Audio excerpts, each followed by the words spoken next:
Hi, I'm Chrissy, and this is your Mobility Minute, a new series where we have quick takes to discuss transportation and mobility and what's going on in our industry today. Think of it as a conversation among colleagues. So I'll start by talking about an event that I attended last week in Washington, D.C. It was a joint symposium that was hosted by FHWA, FTA, and TRB to discuss emerging trends in transportation. And really we talked about what kind of research do we need to focus on in the future? What topics do we need to focus on? What kind of data points do we need? And it brought out a really good point.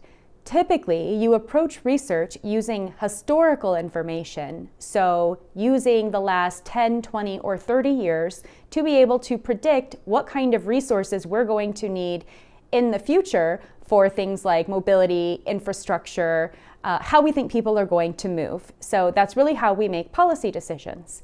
So if we know today we have access to a much broader set of data points from both the public and private sector, but also more data points. So for the past 30 years, we probably have more data in the past 3 years than we had in the previous 30, all put together.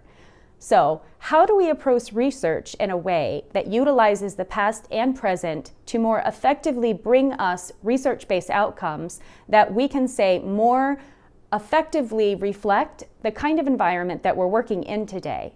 Let me know in the comments, what do you think? I think this is going to be a really big conversation going forward, especially as we have more and more and more of those data points to work from. I'm Chrissy, and this is your Mobility Minute.